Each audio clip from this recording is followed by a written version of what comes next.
ठीक है, तो आज हम लोग देखते हैं West Bengal board Hindi version 7th class का हिस्ट्री सब्जेक्ट का 5वां अध्याय। ठीक है ना, 5वां अध्याय का मुगल साम्राज्य से संबंधित क्वेश्चन। ठीक है ना, तो मैंने पिछले वीडियो में ही आप लोगों को मैंने बताया है कि मुगल साम्राज्य की स्थापना जो है भारत में 1526 ईस्वी से शुरू हुआ बाबर के द्वारा। ठीक है ना, तो इस तरह से मुगल साम्राज्य की स्थापना हमारे भारत में शुरू होता है 1526 से। उसके पहले जो है यहाँ पर इब्राहिम लोदी का शासन था, उसको पराजित करने के साथ ही मुगल शासक बाबर जो है ना, मुगल साम्राज्य की नींव डाली हमारे भारत में पानीपत का प्रथम युद्ध के साथ ही। ठीक है, देखते हैं बाबर के बाद उसका पुत्र हुमायूं हुआ, हुमायूं के बाद अकबर हुआ। तो अकबर जो है हमारे देश में, हिंदू देश में जो है ज़्यादा दिन तक टिके रहने के लिए उन्होंने कुछ तरीका अपनाया। ठीक है ना, तो उसी को बोलते हैं, कुछ टेक्निक अपनाया, तो उसी को कहा जाता है मुगल सम्राट अकबर की राजपूत नीति, राजपूत पॉलिसी क्या थी। ठीक है, देखते हैं उसका आंसर। मुगल सम्राट अकबर भारत देश में लंबे समय तक शासन करने के लिए दूरदर्शिता का परिचय दिया। दूरदर्शिता मीन्स दूर तक को सोच करके काम किया। ठीक है ना, भारतीय हिंदुओं के अच्छा संबंध, हाँ भारतीय हिंदुओं से, ठीक है ना, भारतीय हिंदुओं से, भारतीयों से अच्छा संबंध बना रहे कहकर कुछ तरीका अपनाया था। जैसे हिंदू रानियों के साथ वैवाहिक संबंध जोड़कर, राज दरबार में हिंदुओं को ऊंचे पद देकर एक अच्छे शासक होने का परिचय दिया। तो हम लोग एक एक कारण या कहेंगे नीति देखेंगे कि सम्राट अकबर ने ज़्यादा दिन तक, लंबे समय तक भारत में मुस्लिम राज बना रहे करके उन्होंने क्या क्या टेक्निक अपनाया था, क्या क्या नीति अपनाया था। तो पहला टेक्निक जो है, नीति जो है, हिंदू राजकुमारियों के साथ वैवाहिक संबंध। ठीक है ना, ये तो पॉइंट से ही पता चल रहा है, हिंदू भारतीय राजकुमारियों के साथ वैवाहिक संबंध।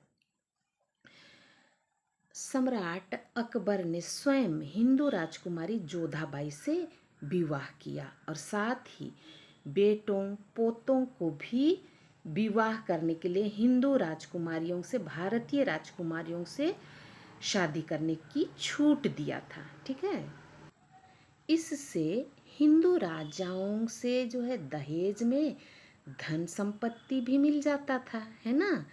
अब बेटी विदाई होगा तो धन संपत्ति तो देना ही पड़ता है। तो हिंदू राजा जो है दहेज में जो है मुगल शासकों को धन संपत्ति के साथ राज्य या कुछ प्रदेश भी जो है दहेज में दे देते थे, मिल जाते थे, और संबंध भी अच्छा बना रहता था।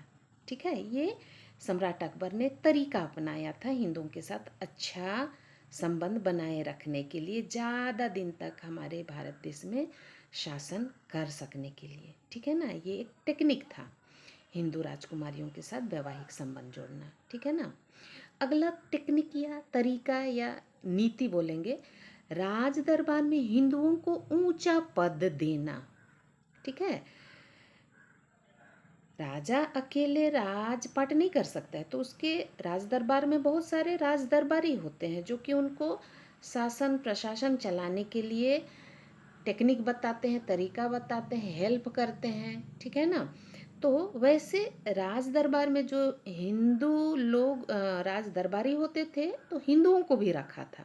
ठीक है ना, तो वैसे सम्राट अकबर दूरदर्शी था ही, इसलिए हिंदू विद्वानों का सहयोग पाने के लिए, अच्छा संबंध बनाने के लिए राज दरबार में ऊंचे ऊंचे पद दिया था हिंदुओं को, हमारे भारत देश के हिंदुओं को। ठीक है, जैसे कि सेनापति मानसिंह, जानते हैं राज दरबार में 9 रत्न में से मानसिंह भी था। ठीक है ना, जो कि हिंदू था। मानसिंह बोलने से ही पता चल रहा है ये मुस्लिम नहीं था, मानसिंह। तो सेनापति मानसिंह को सेनापति का पद दिया था, पूरे मुगल साम्राज्य का जो सेना था उसका सेनापति का पद दिया था। ठीक है ना, टोडरमल वित्त मंत्री था, वित्त मंत्री, फाइनेंस मिनिस्टर, पैसा कौड़ी का लेन देन लेखा जोखा करने वाला मंत्री था टोडरमल। ठीक है ना, तो इसको भी वित्त मंत्री बनाया था, जो कि एक हिंदू था। तानसेन, तानसेन का भी नाम सुने हैं, उसके राज दरबार में रहने वाला नवरत्न में तानसेन भी है, जो कि दरबारी संगीतकार था। ठीक है, तानसेन भी हिंदू था। बीरबल का नाम सुने हैं, अकबर का बीरबल, ठीक है ना। अकबर का करीबी था, दोस्त था, बहुत नज़दीकी दोस्त था, और प्रधानमंत्री के पद में भी था। तो देखो, प्रधानमंत्री का पद दिया था सम्राट अकबर ने। तो इस तरह से राज दरबार में बहुत सारे हिंदू लोगों को जो है ऊंचे ऊंचे पद दे रखा था, और इस तरह से उनसे हेल्प लेता था, और इस तरह से उनका संबंध जो है प्रगाढ़ बना रहता था, मजबूत बना रहता था। ठीक है ना। तो ये भी एक तकनीकी ही था, टेक्निक ही था, नीति ही था अकबर का, राज दरबार में ऊंचे पदों में हिंदुओं को पद देना। ठीक है ना। तीसरा है तरीका या टेक्निक अकबर का, धार्मिक सहिष्णुता। धार्मिक सहिष्णुता का मतलब क्या है? अकबर ने अपने राज्य में लोगों को, हिंदू मुस्लिम दोनों जात के लोग थे, ठीक है ना, लोगों को अपना अपना धर्म मानने की छूट दे रखी थी। तो जैसे हम लोग इतिहास में जानते हैं, अगर पढ़े हैं तो, कि जब भी राजा रजवाड़ों का जब शासन था, तो जो जात का, जो धर्म का राजा होता था, वहाँ की जनता को भी, उस देश की जनता को वही धर्म को मानने के लिए बाध्य होना पड़ता था। लेकिन ऐसा नहीं, यहाँ पे अकबर ने जो है जबरदस्ती किसी को नहीं किया था, अपना अपना धर्म मानने की छूट दे रखी थी। ठीक है ना। तो ये तो बहुत अलग सी बात हुई ना राजाओं के ज़माने में। तो सम्राट अकबर जो है मुस्लिम होते हुए भी खुलकर हिंदुओं का पर्व, होली, दीपावली आदि पर्व मनाता था। ठीक है। और इससे हिंदू लोगों के साथ संबंध और गहराता जा रहा था। ठीक है ना, मजबूत होते जा रहा था उनका संबंध।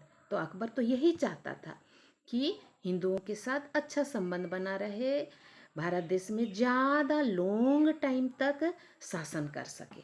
ठीक है ना। तो इस तरह से धार्मिक सहिष्णुता की नीति अपनाया था।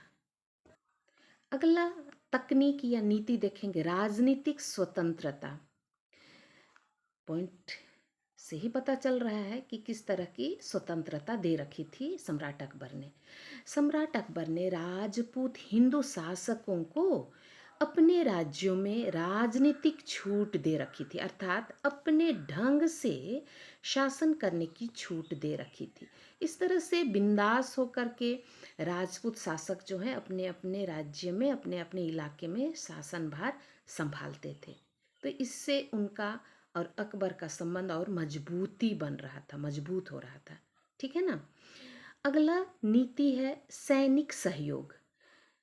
सम्राट अकबर ने राजपूत हिंदुओं को अपनी सेना में भर्ती किया था। ठीक है ना। मुगल सेना में हिंदू लोगों को भी सेना में रखा था, और उन्हें महत्वपूर्ण सैनिक पदों पर नियुक्त किया। जैसे हम लोगों को पता हो ही गया है, सेनापति मानसिंह को सेनापति का दर्जा दिया था। पूरे स्थल जल सेना जो थे उनके, जो है घुड़सवार सेना जो है, या फिर जल सेना, हवाई सेना तो उस समय नहीं था, लेकिन स्थल सेना में जो भी पैदल सेना थी, है ना, हाथी सेना थी, ठीक है ना, तो इस तरह से घुड़सवार सेना थी। तो हर तरह के स्थल सेना का सेनापति का दर्जा दिया था। ठीक है ना।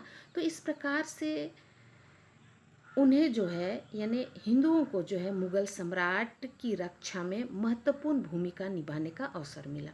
तो इस तरह से देखा जा रहा है कि सम्राट अकबर ने लंबे समय तक भारत में टिके रहने के लिए इस तरह की तकनीक अपनाया था। तो इसको कहते हैं सम्राट अकबर की राजपूत नीति। राजपूत कहने से हमको समझना होगा, हिंदुओं को बोला जाता है राजपूत। ठीक है ना। तो हमारे देश के राजपूतों के साथ, हिंदुओं के साथ ज़्यादा समय तक रहने के लिए ये राजपूत तकनीक या नीति या पॉलिसी अपनाया था। ठीक है ना, समझ में आ गया ना। ठीक है, आगे हम लोग कुछ क्वेश्चन देखते हैं छोटा क्वेश्चन जिसमें है मुगल शासक अकबर के राज दरबार में कौन कौन से प्रसिद्ध इतिहासकार रहते थे। कभी कभार एग्जाम में पूछा जाता है, ठीक है ना।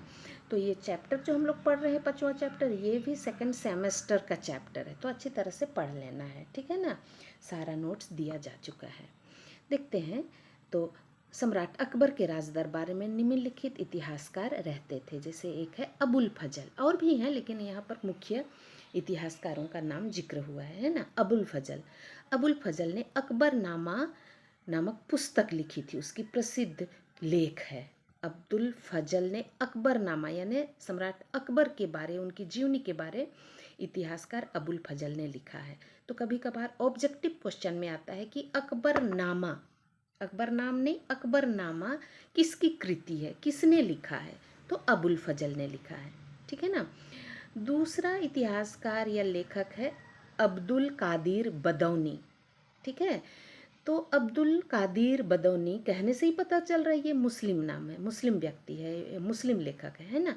लेकिन इसने भारत में रहते वक्त हमारे देश के हिंदुओं की जो मुख्य किताब या धार्मिक पुस्तक बोलेंगे रामायण और महाभारत, हम लोग जानते ही हैं भगवान राम और महाभारत, ठीक है ना, के बारे में।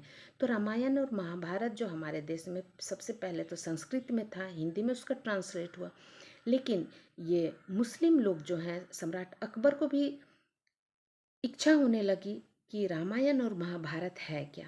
उसको जानकारी लेने के लिए जो है अब्दुल कादिर बदौनी ने रामायण और महाभारत को क्या में ट्रांसलेट किया, फारसी भाषा में अनुवाद किया, जिससे कि सम्राट अकबर या मुस्लिम लोग भी रामायण और महाभारत के विचारों को, घटनाओं को जान सकें, उससे वाकिफ हो सकें, ठीक है ना।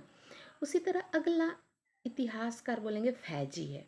फैजी अबुल फजल, जैसे मैंने ऊपर में जिक्र किया अबुल फजल का नाम, अकबरनामा जिसने लिखी है ना, तो अबुल फजल का ही बड़ा भाई था ये फैजी, और जिसने भास्कर आचार्य और लीलावती पुस्तक का जो है फारसी भाषा में अनुवाद किया, ठीक है ना। फैजी ने भास्कर आचार्य और लीलावती का फारसी भाषा में, और अब्दुल कादिर बदौनी जो है रामायण महाभारत का फारसी भाषा में अनुवाद किया। तो इन तीनों इतिहासकारों को थोड़ा सा जानकारी ले लेना है, कभी कभार पूछा जाता है इनके बारे में एग्ज़ाम में, ठीक है ना।